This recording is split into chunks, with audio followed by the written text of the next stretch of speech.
NFT के खिलाफ किसी एक वीडियो पर टिड्डियों की तरह हमला कर देते थे। जनवरी 1920 में पोंजी स्कीम होती क्या है, ये कब से शुरू हुई और चार्ल्स पोंजी कौन था? डिस्काउंटेड पोस्टल रिप्लाई कूपन खरीद कर अपने वक्त का मशहूर कारोबारी ठग और तिजारती फ्रॉडिया था। $100 के बदले फिर हजारों डॉलर आपको बोनस दिए गए। शहर शहर गांव गांव में अपने एजेंट और ब्रोकर तैयार किए। कंपनी का सरमाया $20 मिलियन तक जा पहुंचा था। एनएफटी ने किस तरह लोगों को लूटा, किस तरह लोगों की आंखों पर पट्टियां बांधी, किस तरह लोगों के घर के जानवर फरोख्त करवाए, उनकी जमीनें फरोख्त करवाई, उनके जेवरात फरोख्त करवाए। अस्सलाम वालेकुम।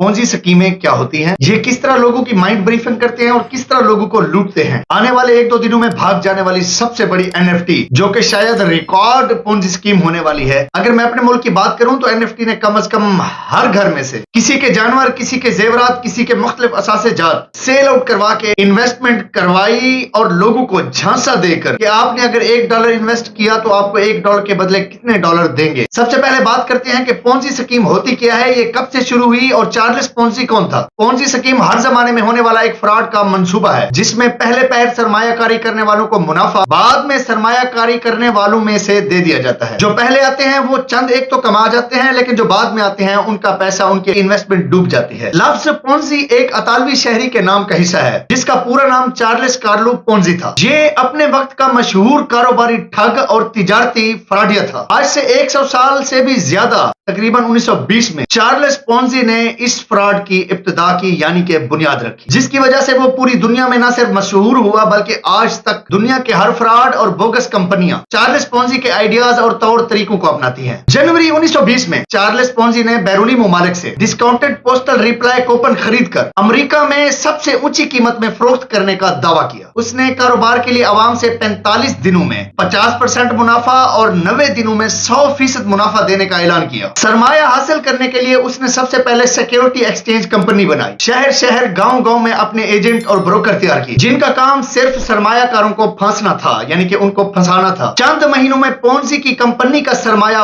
$20 मिलियन तक जा पहुंचा था। फिर ऐसा हुआ कि कारोबारी और तिजारती महरीन पोंजी की कंपनी के बारे में शकूक व शुबहात जहर करने लगे, जिसकी वजह से पोस्टल डिपार्टमेंट ने कंपनी के रिप्लाई कूपन के लेन देन पर नजर रखना शुरू कर दी। तो पता चला कि जितने बड़े पैमाने पर सरमायाकारी और तिजारत हो रही है और जिस कदर मुनाफा दिया जा रहा है, उसके मुकाबले में कारोबार बिल्कुल कम बर के न होने के बराबर है। ये मामला धीरे धीरे अवाम के जहनो गुमान में आने लगा और फिर यूं नई इन्वेस्टमेंट कम होकर बिल आखिर कारोबार बंद हो गया। फिर यूं हुआ कि चार्ल्स पोंजी की गिरफ्तारी हुई और तहकीकात के बाद पता चला कि अवाम से सरमायाकारी हासिल करने के लिए दिखावे का महदूद लिमिट में रिप्लाई कूपन का कारोबार था। उसके कारोबार की हकीकत ये थी कि वो नए लोगों से पैसे लेकर पुराने लोगों को कुछ मुनाफा देता था और बाकिया पैसे अपने पास रख लेता। यूं वो ऐश और इशरत की जिंदगी बसर करता था और अपने असासा जात बढ़ाता था। दरअसल वो मुनाफा के नाम पर पैसा देता था। तब से लेकर अब तक जितने भी फ्रॉड होते हैं उनका शुमार पोंजी स्कीमों में होता है। दुनिया में तो ये मौजूद है ही, लेकिन पाकिस्तान में पोंजी स्कीमों का जो रुझान है वो शायद सबसे ज्यादा है। हाल ही में पाकिस्तान से भागने वाली जितनी कंपनियां हैं वो आप सब बखूबी वाकिफ है, मैं उनके मुतालिक बात नहीं करता। मैं आज बात करना चाहता हूं एनएफटी के बारे में। एनएफटी ने किस तरह लोगों को लूटा, किस तरह लोगों की आंखों पर पट्टियां बांधी, किस तरह लोगों के घर के जानवर फरोख्त करवाए, उनकी जमीनें फरोख्त करवाई, उनके जेवरात फरोख्त करवाए, उनके मुख्तलिफ असासाजात फरोख्त करवाए और इन्वेस्टमेंट के नाम पर वो सादा दिल लोग जो कि एनएफटी के खिलाफ किसी एक वीडियो पर टिड्डियों की तरह हमला कर देते थे कमेंट्स में। एनएफटी ब्रांड, एनएफटी ये, एनएफटी वो, समझ से बाहर है कि आवाम को पता नहीं हो क्या जाता है। कमाने वाला सिर्फ एक शख्स होता है, लेकिन लूटने वाले उसके नीचे जो रेफरर होते हैं कमोबेश 10 लोग होते हैं। सिंपल सी बात है, एक बंदा जब अपने नीचे 10 लोगों को लाएगा, वो 10 लोग जो पैसे देंगे उनमें से उस एक बंदे को तो मुनाफा जाएगा, लेकिन उन 10 को अपना मुनाफा हासिल करने के लिए नीचे 10 लोग लाने पड़ते हैं। इसके अबाउट मैं ऑलरेडी वीडियो बना चुका हूं, जिसको मैंने 1 महीना पहले पब्लिश किया, लेकिन लोगों के दिलों पर यह वीडियो नागवार गुजरी थी। उन्होंने निहायत ही बैड कमेंट्स किए थे। मैं इस वक्त का इंतजार कर रहा था कि जब ये स्कीम खुदा न खास्ता फ्रॉड करेगी और फिर यही मेरे लोग धाड़े मारेंगे, यही मेरे लोग परेशान होंगे, फिर मैं उनको बताऊंगा कि ये पोंजी स्कीम थी, ये किस तरह आपको लूट रही थी और इन स्कीमों से किस तरह आपको बचना चाहिए। ये इस कदर मैच्योर लोग हैं। उन्होंने एक दिन में पाकिस्तान के मुख्तलिफ शहरों में एक फंक्शन किया,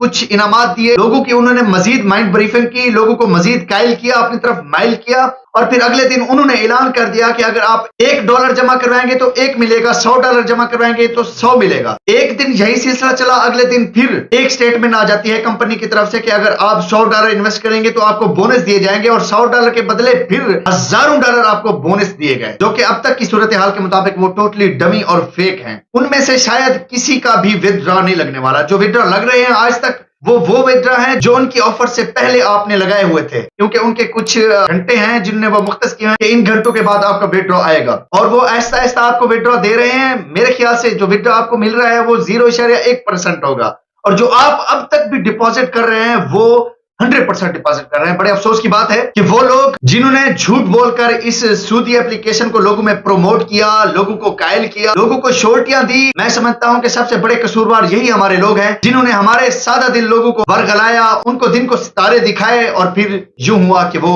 लुट गए। हमारी पाकिस्तान की सादा दिली पर अगर नजर दौड़ाएं तो 2 दिन पहले की बात है, जब इस कंपनी ने बोनस फ्रॉड शुरू किया, तब मेरे जैसे बहुत सारे लोगों ने इन्वेस्टर्स को रोकने की हर मुमकिन कोशिश की, लेकिन हमारे लोग थे कि उन्होंने एक रुपया पाकिस्तानी उठाकर उसका डॉलर बनाकर उनकी जेबों में डाल दिया। अल्लाह पाक से दुआ है कि हमारे लोगों को इन स्कीमों के बारे में समझ बोझ आ जाए और दोबारा इस किस्म के नुकसान से बच पाएं। अगर मेरी बात किसी को बुरी लगी है, किसी की दिल आजारी हुई है, तो मैं दिल से माजरत चाहता हूं। मैंने जरूरी समझा कि जितना मैं जानता हूं, कैमरे के सामने आ सकता हूं, तो मैं अपने लोगों को जरूर कायल करूं, जरूर उनको समझाने की कोशिश करूं। अगर आपको मेरी वीडियो पसंद आई है तो बराए मेहरबानी मेरे चैनल को सब्सक्राइब करने के साथ साथ इस वीडियो को भी शेयर करना मत भूलिए। अस्सलाम वालेकुम।